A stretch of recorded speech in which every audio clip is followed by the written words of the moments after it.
Oh, Jennifer, this book is coming out right at the perfect time. My God, one of the biggest movies in the theaters right now is Mean Girls, and people need to know this story. That's right. That's right. It's very exciting. Was it timed out like this on purpose, or is this just, oh boy, wow, look what's happening? I so want to lie to you and say it was all part of a master plan, but it was a coincidence. It's very strange, though. It's one of those things where, you know, because I've seen both of them. I've experienced both different versions of it in the way that I think the musical side of it gives it even a deeper story into what's going on within our own chapters, because we all like to sing. Let me sing in Mean Girls. Absolutely. And I mean, I'm a musical theater nerd, too, and I always feel like the great thing about musicals is they can like let you into a character's soul, right? They can sing something they would never necessarily say. What was it that drew you to this book? Because I mean, it's almost like one of those, you know the wizard behind the curtain, and you're taking us with you to take a sneak peek. That's right. I'm always looking for things, pop cultural phenomena, let's say, that first of all, resonate. And obviously it's 20 years and this has been, we're still talking about it. So I'm always interested in why there's something that lasts and other things don't, and also just kind of having a bigger effect than just, oh, we like this movie. It's that, it really infects our everyday lives. So we're still quoting this movie. There are characters in this movie who inspired people, changed people's lives. The way that it kind of, invaded the internet at a key moment. We still use the memes every day. We use it when we talk about politics. We use it when we talk about our friendships. And so I think that's the kind of stuff that I'm always looking for when I'm looking for something to write about. There has to be something to say for 300 pages. There has to be a story to tell.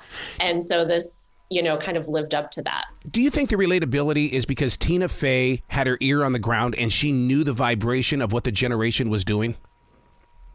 I do think so, which is, this happens a lot, right? With any kind of movie like this. Like, obviously she was older than the people in the movie. She was around 30, but I think, it also is so timeless that she related to the material herself. She remembered her teenage years and being awkward. And in her case, she's talked about, kind of like making jokes as a defense mechanism in her case. And, that's just, she felt like there hadn't been a teen movie that did that. And she was right. And it was a huge gap that there was to fill. And she did it in this way that is so fun and funny. That's the part. It's like a kind of serious subject. If you think about it, it's girls bullying each other. But she made it fun and funny and gave us an uplifting message in the end. I'll tell you the thing that I've always loved about it is that she didn't have to go the dirty route like Porky's did and movies like that. Those were teen movies too. And even Fast Times at Ridgemont High, they still went that route. Tina didn't have to do that. And look, she's still just as strong today. Exactly.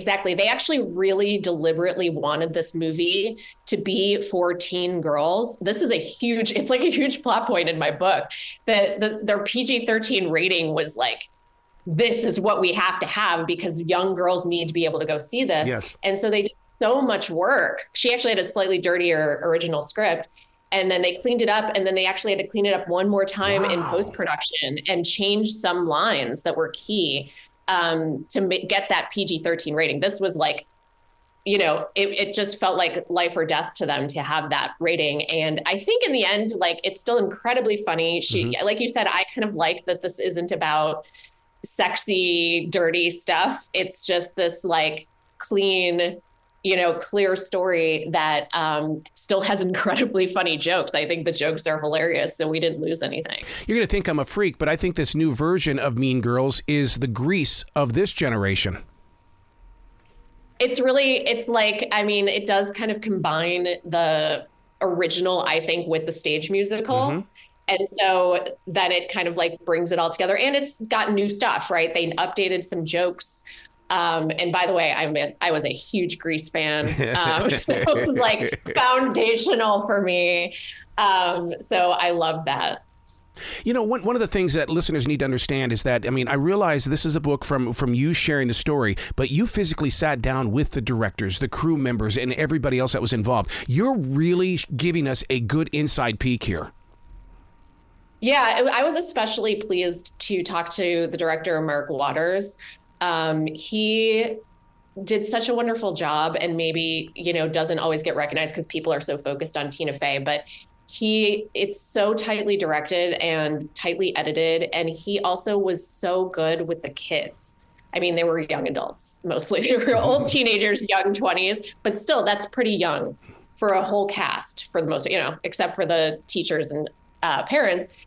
He had this huge cast of very young people, and everyone talked to me about how good he was with them. He allowed them to have fun and play and improvise, and he would just have them do like a million takes and keep them going and keep their energy up. He was in every single audition, even for all of those high schoolers you see kind of in the background or who had one line. He was in every single audition to pick these kids.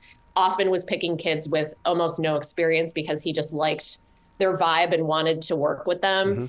And I loved being able to kind of talk to him about this and also just kind of give him credit. You talk about those people in the background. That's one of my weaknesses, or it could be a strength when it comes to movie watching. I love watching the background because I think there's Easter eggs in everything. There is, and this must have been, I would think, one of your favorites for that because they really created a high school. They went through the trouble, like Mark Waters, again, he named every character. He would talk to each person about their character and be like, you would be into this and this, and you'd want to be friends with her. But she, like he had a whole idea for every one of these characters, and they all have their own cliques. Each clique has their own like little Regina George in it in the background. And they were played all by Toronto Canadian actors because it was in Toronto. And I think it helped a lot because they all knew each other, or not all, but a lot of them knew each other from other auditions and just being around. And so it really gave this feel of like an actual high school that was surrounding the Mean Girls, which was important because Regina needs like a kingdom to rule over, right? You need to have that feeling. And a lot of them got some of those amazing one-liners that remain really famous to this day, both because we like to quote them and because we like to meme them. Yeah. The book we're talking about is called So Fetch, The Making of Mean Girls. Here's how big this movie is still in our life. I don't know if you caught the Real Housewives of Utah, but at the end, did you see that? They brought out a burn book. Yes.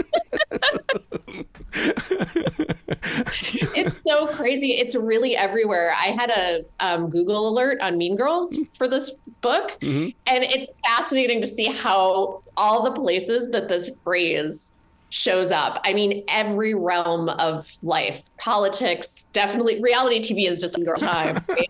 It's incredible to see. Wow.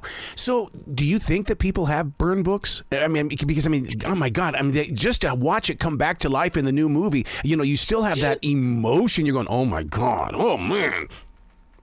Yeah. And, I love how the burn book still looks the same. It's like, they just nailed it with the way it looked in the original. And it's like, we built my book cover on that. Like, it is just this iconic look that we all go like, oh yeah, I know exactly what that is. I never had a burn book. I hope people don't really have them. I to this day, I still have a photo album that I had when I was a teenager. And so when I saw the burn book and I saw the way they put the photos and stuff in there, I was like, my God, that is almost like my book of photography as a kid. I mean, from when I was a hockey player to the band and all that kind of stuff, and a time I'll never get back, but it's still fun to look at. I did have that. I had a lot of photo albums like that I lovingly like put the foot right, like all that stuff. So I do relate to that part.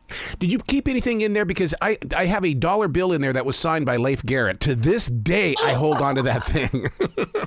That is amazing. I definitely had I had a lot of stuff that was like, oh, this card that this boy gave me or whatever, right? That kind of thing. When did you know that you were going to be a writer? And I realize that, even when I talk with authors, I still call them writers, only because writing to me is so deep into the soul. You are a writer, and that is an author. That's right. And I think I say writer only because I do multiple things, right? And some of them are writing a book. I mean, always, but definitely by the time I was about 8 or so, I had like an old electric typewriter my mom gave me. And I would just sit there and I wrote these little short stories. And then I started writing plays that I would make my friends do in the garage with me. And it kind of just went from there. I was interested in all different kinds of writing. I wanted to be even a freelance writer specifically. Since I was quite young, I would take out books from the library on like how to be a writer. Yeah. And just learn the business. And definitely always, I loved the library. So I really dreamed of being an author. Oh, and that freelance writer, what I love about that is the fact that it's like, because people go, you need to go take some lessons and get some better technique. I don't want to write like them. I want to write like me.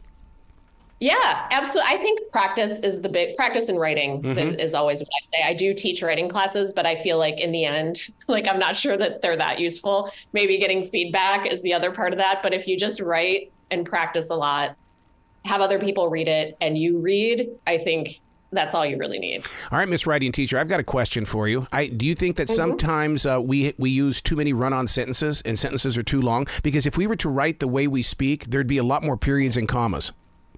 That is very true. But one of the big idols of my life was the author Tom Wolfe. And he was the king of the long sentence and the crazy punctuation, among other things. And I thought he was such a genius at doing kind of what you're talking about, which is like he could mimic the way his thoughts came out or the way he spoke. But also, like, this is you have to know the rules to break the rules thing, right? You have to know the way to do it, and then you have to find the kind of right way to express the things the way you want to express them. And we all know that's a lot harder than it seems like it should be, because otherwise everyone would do it all the time. Every editor has one spot in a book that they go, man, I like where you were going, but it didn't reach me. We're going to have to remove it. Did you have one of those in this book? We definitely cut a lot of stuff. Wow. We did. I had good stuff on the cutting room floor for sure. I love, and it's hard because especially if you do interviews and stuff like that, you just get attached. You kind of want to put, like, if somebody bothered to talk to you, you kind of want to put it in. So I think maybe I just had too much to work with, which is great. But yeah, we definitely had a few things where it was just like, let's keep moving forward instead of going on this side journey. But there was it's like, I guess that's a good thing. There's too much good stuff. These interviews you're talking about, we are all communication specialists these days. Are they going to sit on a hard drive in your computer forever, or are you going to share those real conversations with the rest of us? I've been working on trying to figure out. I actually had a list of some of the stuff that I cut from the book that I really liked, that I was like, oh, I got to figure out, because I've been doing like TikTok. I'm like, should I do it there? I'm not sure where I'm going to do it yet, but we'll figure out something to do with my bonus material. What did you learn from this particular journey? Oh, that's such a nice question. I mean, I think that I just really came away with an even better appreciation of this movie and of the way that it took its audience seriously, even while being very, very funny, right? I think being very, very funny, that was my takeaway. Being very, very funny is a way of taking an audience seriously. It gave this audience this incredibly quotable, genuinely funny, kind of dark, sometimes edgy movie. It allowed the girls to be flawed. I really love that. And so I kind of came away with this new appreciation for humor as a way of kind of taking an audience seriously. Even though it was written about the girls, to me, it represents all people. There were so many people represented in this story. Absolutely. I totally agree. I mean, I've been saying this, that I think that Mean Girls, that kind of concept at the center of this, the ways that the girls kind of operate and, try to take each other down and want to be, but also want to be a part of it. All of that is of all of us, right? It goes across genders. It goes across age. A friend of mine was recently telling me how, the way she said it was her grandmother was dealing with a Mean Girls situation at the nursing home over a mahjong game. So like, it doesn't ever go away. You'll hear people use it even in politics to apply to all genders. You know what I mean? Like, you'll just always hear this. And it gave us this way, I think just the Mean Girls, the title, gave us a way of referring to this sort of situation where we all understand And it was something that in the original source material, the book called Queen Bees and Wannabes, which is a nonfiction book that it was based on, she called it relational aggression. But that's a pretty, that's a hard phrase to use in everyday life. And so I think relational aggression becoming just like when you say it's a Mean Girls situation or she's such a Regina George, it's like we know what that is. What I've loved about this with Tina Fey is that she hasn't tried to outdo this movie. It's like, you know, like when Fleetwood Mac did Rumors, the next one had to be better than Rumors, or the Eagles with Hotel California, it had to be better than. And Tina Fey just keeps being Tina Fey. She's extraordinary. I think her just like inherent humor and wit is so unbelievable. I used to interview her like in the 2000s when I always say kind of I covered like the rise of Tina Fey. Mm-hmm. And, you know, when she was doing this and then 30 Rock and then, you know, Sarah Palin and kind of exploding, I used to talk to her a fair amount, and it was always striking to me how we'd get on the phone, and even if we had 10 minutes, you know, it's like, okay, you got to talk about your new book. Let's go. We just rattle on, like she'd say like all the perfect things that you needed her to say in the 10 minutes, and it'd be like, we're good. All right. I love that. And what also was striking is so many times I would go read the other stuff, all the other interviews she did for that, and it would be different. And I was like, most of the time, if you get really good jokes like that, it's like they're saying it over and over again. She was just always kind of able to be on and rattling off jokes, and it was just incredible. When you say that it shaped a generation, do you think it's because it kind of identifies the snobs of life, and that in reality that if we're so easily influenced to become a snob ourselves? Absolutely. And it gave us a way to talk about all this, like I was saying, and kind of all the quotes, right? The way that we can quote it, I think defines the generation. The way that I think, you know, I was talking to somebody else and it was like the way you can kind of like say it to a person, and if they know what you're talking about, you know that you're their kind of person. Right. It's just it kind of gave us this language among people who love this movie to talk about this stuff, and became memes and GIFs and all of this other stuff that kind of morphed into its own thing. I don't think this could be a guys movie in the way of replacing the girls with guys, because I just think the relationships between guys and girls are just so different. For sure. And actually, the author of Queen Bees and Wannabes, Rosalind Wiseman, actually ended up writing like a second book that was just about boys, because she felt like it was different enough. And I think that just has to do with, it's not like gender essentialism. It just has to do with the way we raise girls versus boys is just different.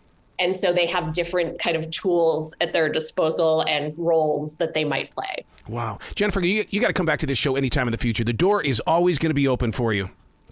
Thank you so much. This was fun. Well, you be brilliant today, okay? Thanks, you too.